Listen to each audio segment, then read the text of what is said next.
All right. I'm here with Landon Moore. He's the head baseball coach at Westside. Coach Moore, how long have you been a coach? I started in December, so at the end of every school year, it will be a half for me. So at the end of this year, it will be 3.5 years. Alrighty. And what made you want to become a coach? My grandfather's a coach and my dad's a coach, and they were both coaches for a long time. My grandfather coached football and my dad coached baseball and football. And so I grew up around it. I grew up seeing what they did, and just being able to be involved with kids and getting to work with kids. I enjoy doing that. Mm-hmm. And so I decided that, I thought coaching would be a good career choice for me. Okay. Let's see. What is your favorite thing about coaching? I guess my favorite thing about coaching is winning baseball games. Winning baseball games and watching kids grow as far as, they start out, like I'll have kids that start out and they're not very good and they have bad attitudes. And then by their senior year, they really developed as a player and they have good attitudes. And I tell kids all the time that my main goal for them is, that whenever they leave my baseball team, they leave out of here being good fathers, good husbands, and good members of the workforce. Not necessarily in that order: good husbands, good fathers, and then members of the workforce. I got you. But any coach, their favorite thing is winning. Yeah. They're competitive. Right. They want to win. Right. So, how much is your degree? You said your degree was in kinesiology, right? Okay. Kinesiology and education. Yeah. So I was a double major. Yeah.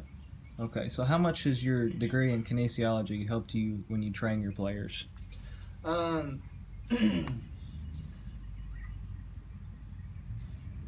workout classes that I took, they taught me how to teach kids how to lift and how to, how to increase in different ways that you're working on as far as, do I want to build bulk and, or do I want to be cut and be conditioned? That stuff helped me a lot. As far as the, knowing muscle joints and different body parts and stuff like that, I would say that, that didn't really help me as much. Yeah. We have we're lucky enough here at Westside to have an athletic trainer. And so, I don't have to worry about this kid's, subscapularis looks like it's protruding or, anything like that. I can just send them to the athletic trainer, and most schools are going to that. So, I really feel like colleges need to have more classes about managing a budget, raising money through a program, working on a field, learning how to grow grass and maintain a field and, stuff like that. And so I feel like kinesiology-wise, and then I also took a class where it taught me how to work with, chain of command, and it put me in different situations where I was dealing with parents and, answering tough questions and seeing, how, a situation can escalate just by, saying something that, you didn't mean. And so those kind of classes helped me out a lot because I'm in those situations a lot. But, philosophy classes, stuff like that. Yeah. But as far as knowing, the hip bone's connected to whatever bone, that one didn't help. I got you. Okay. Let's see. If you weren't coaching, what job would you like to have? I think I would like to be a farmer, actually.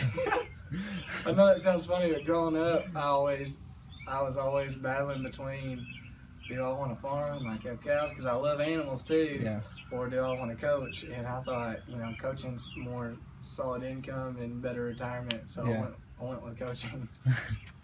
Instead of breeding animals, you're a breeder of men. Yeah, I guess. I wouldn't say I was breeding men. All right, let's see. Terrible joke.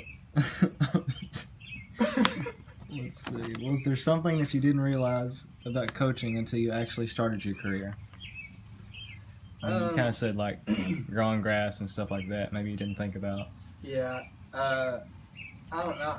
I've never been an assistant coach as far as, like being able to step back and just watch somebody else do it and how, I learned, from my dad watching him, and I played in college, and so I learned from that coach, but I've always played from my dad, so I've only seen it two ways, and I just think that, jumping into a head coach at an early age was, looking back, I can't believe I did it. Yeah.